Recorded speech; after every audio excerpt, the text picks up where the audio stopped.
Hello friends, welcome back to analysing stock market. तो आज हम बात करने वाले हैं टाटा मोटर्स के बारे में और उसका स्टॉक एनालिसिस करने वाले हैं 27 अक्टूबर 2021 के लिए। तो चलिए अब हम जाते हैं सीधा अपने चार्ट पे।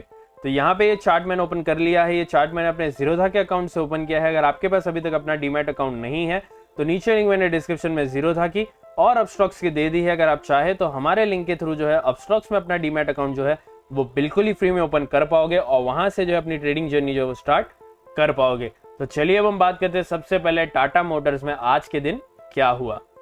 तो यहाँ पे जैसे कि आप देख सकते हैं आज के दिन टाटा मोटर्स में 5.99% का यहाँ पे हमें पॉजिटिव क्लोजिंग देखने मिला है और यहाँ पे क्लोजिंग जो हुई है वो हुई है 508.65 पे। तो क्या आने वाले दिनों में ऐसा ही जो है अपसाइड मोमेंट रहने वाला है? क्या ये अपना जो 52 वीक रेंज जो है वो नया वापस से बना पाएगा या फिर नहीं, उस बारे में हम बात करेंगे। साथ ही साथ यहाँ पे जो कल के लिए आपका क्या सपोर्ट जोन और रेजिस्टेंस जोन जो स्टॉक में बनने वाला है जरूर जो उसको यहाँ पे आपको मार्क करके बताएंगे और उसको किस तरह से जो आपको अपने ट्रेडिंग के टाइम पे यूज करना है जरूर यहाँ पे समझाएंगे। एंड में यहाँ पे आज के क्लोजिंग के बेसिस पे हमें क्या लग रहा है कल स्टॉक में क्या हो सकता है जरूर जो हमारा एक ओपिनियन देंगे और आने वाले दिनों का जो आपको एक छोटा सा हिंट भी यहाँ पे दे देंगे। तो चलिए सबसे पहले अब हम देखते हैं हमारा वन डे का चार्ट।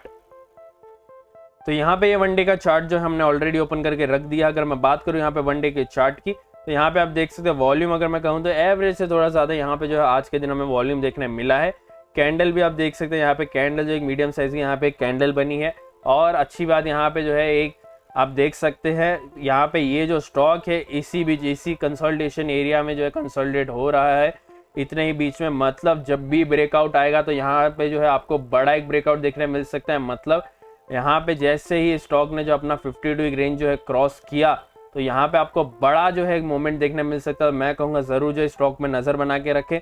बाकी बात करते हम यहाँ पे आरएसआई की। आरएसआई यहाँ पे 72 73 मतलब ओवरबॉट एरिया के अंदर जो है अभी थोड़ा सा आया है। मतलब यहाँ पे जो हमें थोड़ा सा कंसोलिडेशन का जरूर जो है डाउन साइड का एक इशारा देता है।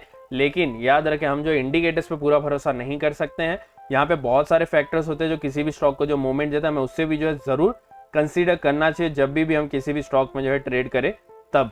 बाकी यहाँ पे जो है मेरा ओपिनियन यहाँ पे मैं कहूँगा आने वाले दिनों में जो है आपको इस स्टॉक में जरूर जो है इसका जो है 52 वीक रेंज जो क्रॉस करते हुए जाते हुए देखने मिल सकता है। और यहाँ पे जो है अगला इधर से यहाँ से सीधा टारगेट हमारा जो है 590 595 तक का वो बन सकता है। यहाँ पे 590 से लेके 600 के बीच में आपको जो ये स्टॉक जो है जैसे ही क्रॉस होगा ब्रेकआउट मिलेगा तो आपको जो है 590 से 600 के बीच में जो ये स्टॉक जो है आपको जो क्लोज होते हुए देखने मिल सकता है विद गुड वॉल्यूम। तो यहाँ पे आपको जो है वॉल्यूम का ध्यान जो है जरूर रखना है। बाकी यहाँ पे याद रखें हम जो है अभी दिवाली आने वाली है तो यहाँ पे जो हम जो है थोड़े से वीडियोस जो है कम ला पाएंगे। तो इसकी वजह से मैं चाहूँगा कि आप जो है हमारे चैनल को जरूर सब्सक्राइब करके रख ले और साथ ही साथ जो बेल आइकन को भी दबा दे। और साथ ही साथ जो है हमने हमारा टेलीग्राम का जो है यहाँ पे हमने जो है चैनल का लिंक दे रखा है तो जरूर जो है उससे ज्वाइन कर ले क्योंकि दिवाली के टाइम पे जो है हम थोड़ा जो है एक हफ्ते तक बीच में जो है वीडियोस जो है कम डाल पाएंगे। तो उसकी वजह से हम जो है आपको कुछ स्टॉक्स के जो है अपडेट्स जो है मतलब जो हमारा सपोर्ट जोन और रेजिस्टेंस जोन जो होता है और हमारा जो टारगेट क्या बनता है नेक्स्ट डे के लिए और आने वाले दिनों के लिए हम जो है हमारे टेलीग्राम ग्रुप में जो है आपको देने वाले हैं। तो जरूर जो हमारे टेलीग्राम ग्रुप को जो है ज्वाइन कर ले। बाकी यहाँ पे बात करते हैं हम हमारे वन डे के चार्ट में जाके कि क्या हमें जो है अब यहाँ पे देखने मिलने वाला है और 1 आवर के चार्ट में जाके यहाँ पे मैं जो है आपको सपोर्ट जोन और रेजिस्टेंस जोन का जो यहाँ पे मार्किंग करके देता हूँ। तो यहाँ पे याद रखें हम जो है आपको कोई भी ट्रेडिंग कॉस्ट मतलब आपको बाय करना है या फिर सेल करना है वो नहीं कहते हैं। उसका डिसीजन जो है वो आपको अपना जो है एक यहाँ पे रिसर्च करते हुए ही लेना है। बाकी फिलहाल जो है यहाँ पे जो है आपको मैं जरूर जो है सपोर्ट जोन और जो रेजिस्टेंस जोन यहाँ पे बता रहा हूँ वो बहुत ही इंपॉर्टेंट होने वाला बहुत ही क्रूशल होंगे। तो जरूर जो है उसको यहाँ पे फॉलो करें। तो यहाँ पे फिलहाल जो है हमारे पास कोई ज़्यादा डेटा नहीं है रेजिस्टेंस जोन के लिए और सपोर्ट जोन्स के लिए जो है हमने ऑलरेडी जो है पिछले हमारे वीडियोस में जो मार्किंग कर ली थी। तो यहाँ पे हमारे पास कोई ऐसा टाइम वेस्ट करने का कोई जरिया नहीं है कि हम यहाँ पे आप बेफिजूल में वक्त बर्बाद करें। फटाफट हम जो है आपको यहाँ पे बता देते हैं कि इसका अभी कल के लिए क्या आपको देखने मिल सकता है। तो सबसे पहले बात करते हैं इसकी क्लोजिंग यहाँ पे 508 के आसपास जो इसकी क्लोजिंग हुई है। डायरेक्ट हमारा एक जो सपोर्ट आता है वो आता है 493 का। डायरेक्ट रेजिस्टेंस की बात करें तो यहाँ पे डायरेक्ट रेजिस्टेंस जोन आता है 510 का जो 2 पॉइंट नीचे उसने जो आज के दिन क्लोजिंग दी है। याद रखें डायरेक्ट सपोर्ट से डायरेक्ट रेजिस्टेंस का जो एरिया होता है वो होता है नो ट्रेडिंग एरिया। उसका मतलब है इस बीच में जो है आपको यहाँ पे बिल्कुल भी ट्रेड नहीं करना है। यहाँ पे जो है ना ही आपको एंट्री लेनी है ना ही आपको एग्जिट करना है। आपको जो है यहाँ पे जो है ध्यान से जो है इस बीच में जो है आपको दोनों में से किसी भी एक साइड में जब क्रॉस करते हुए गया ये स्टॉक, तब भी जो है यहाँ पे आपको जो है क्या करना है वो मैं आपको समझा देता हूँ। यहाँ पे इसका यूज जो है कैसे करना है वो मैं आपको बता रहा हूँ। समझ लीजिए ये स्टॉक जो नीचे जा रहा है, तो यहाँ पे 493 जैसे यहाँ पे ये स्टॉक ने नीचे गया, तो यहाँ पे आपको क्या करना है 5 मिनट या फिर 15 मिनट के चार्ट में जो है आपको 3 रेड कैंडल का वेट करना है। यहाँ पे 3 रेड कैंडल जैसे ही यहाँ पे आपको देखने मिले, तो यहाँ पे जो आपको चौथी कैंडल पे एंट्री करनी है। याद रखें तीसरी कैंडल पे एंट्री नहीं करनी है। तीसरी कैंडल जब तक क्लोज ना हो तब तक डिसीजन भी ना बनाए बाइंग का या फिर सेलिंग का। यहाँ पे जो है आपको चौथी कैंडल पे जो है यहाँ पे जो भी करना है, एंट्री करनी है या फिर एग्जिट करना है, वो आपको जो है वहां पे डिसाइड करना है। तीसरा कैंडल हेल्प करेगा आपको कि आपको क्या करना है, और चौथी कैंडल पे आप वो चीज कर सकते हैं। तो यहाँ पे समझ लीजिए जैसे आपको 3 रेड कैंडल यहाँ पे देखने मिला, नीचे जा रहा है, इसकी वजह से हम शॉर्ट करेंगे। तो यहाँ पे 3 रेड कैंडल जैसे ही देखने मिला आपको, तो चौथी कैंडल पे आप एंट्री ले लोगे और यहाँ पे नीचे 475 से 3 पॉइंट ऊपर मतलब 478 का जो है आप यहाँ पे अपना टारगेट जो है वो लगा लोगे। यहाँ पे डिफरेंस के साथ क्यों रखना है वो तो मैं थोड़े टाइम में समझा दूंगा। बात करते हैं हम अपसाइड की।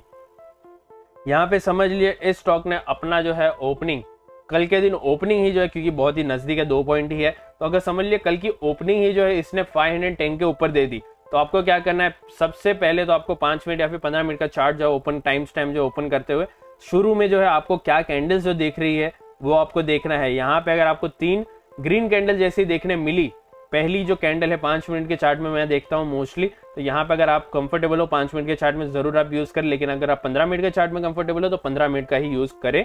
यहाँ पे जो है जैसे ही आपको 3 ग्रीन कैंडल देखने मिले, तो वहां की वहीं जो है आप चौथी कैंडल पे आप एंट्री ले ले, और उसके बाद हमारा अगला जो यहाँ पे जो एक रेजिस्टेंस जोन आता है 521, उससे 3 पॉइंट नीचे मतलब 518 का यहाँ पे जो आप अपना टारगेट बना सकते हैं।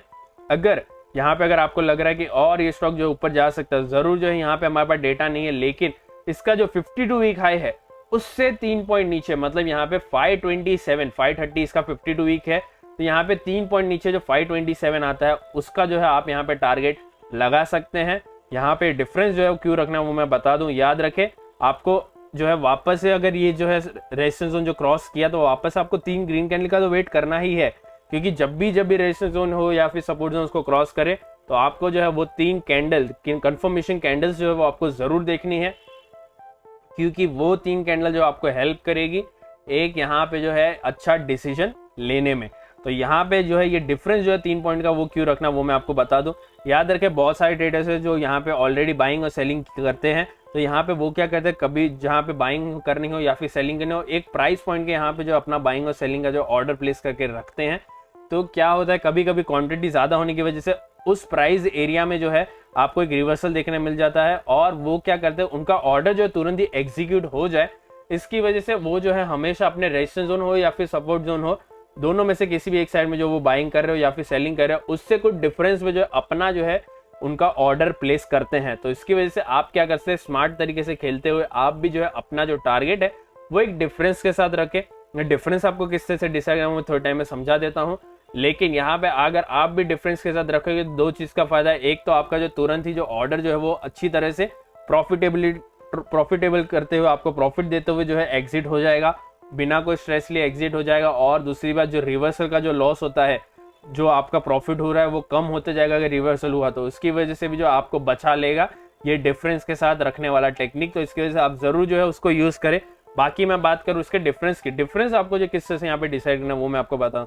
कोई भी स्टॉक हो, यहाँ पे हम टाटा मोटर्स की बात कर रहे हैं, तो यहाँ पे आपको क्या करना है टाटा मोटर्स का जो प्राइस देखना है और जो है उसका प्राइस का डिजिट देखना है। तो यहाँ पे ये प्राइस है 500 और इसका प्राइस डिजिट है 3। तो यहाँ पे जो है आपको इजीली 3 to 6 पॉइंट्स का जो है फ्लक्चुएशन 1 से 2 मिनट में जो है देखने मिल जाता है।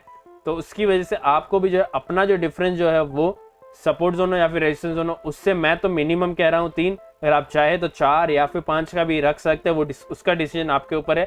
लेकिन मैं कहूँगा 3 इजीली अचीवेबल हो जाता है। 3 आप रखोगे तुरंत, जैसे आपने एंट्री ली डायरेक्ट ऑर्डर जो है अपना टारगेट सेट कर लो, 3 पॉइंट्स के डिफरेंस के साथ रख लो, तुरंत ही आपका जो है ऑर्डर जो है 1 से 2 घंटे में मैं कहूँगा अगर यहाँ पे वॉल्यूम अच्छी खासी रही तो इजीली जो है आपका यहाँ पे ऑर्डर जो है जो टारगेट जो आपका इजीली एग्जीक्यूट हो जाएगा और आप अपना प्रॉफिट जो बुक कर लोगे। बाकी रही बात यहाँ पे मेरे ओपिनियन की आज के क्लोजिंग के बेसिस पे, तो मुझे लग रहा है कल के दिन आपको जो है ये स्टॉक थोड़ा सा नेगेटिव देखने मिल सकता है, लेकिन मैं कहूंगा यहाँ पे कल के दिन जो है यहाँ पे मुझे लग रहा है नो ट्रेडिंग के एरिया में ही जो आपको क्लोज होते हुए देखने मिल सकता है। अगर ऊपर भी गया तो यहाँ पे मैं कह दूं आज के क्लोजिंग के बेसिस, आज के क्लोजिंग के हिसाब से यहाँ पे जो है आपको इससे 10 पॉइंट ऊपर या फिर 10 पॉइंट नीचे जो है आपको इस स्टॉक में जो है कल के दिन इसमें क्लोजिंग देखने मिल सकती है। आपको क्या लग रहा है स्टॉक में क्या होने वाला है, मुझे जरूर कमेंट करके बताना। और अगर आपको हमारा एनालिसिस पसंद आया है तो कृपया हमारे इस वीडियो को लाइक करें, शेयर करें और हमारे चैनल को सब्सक्राइब करना ना भूलें। Thank you.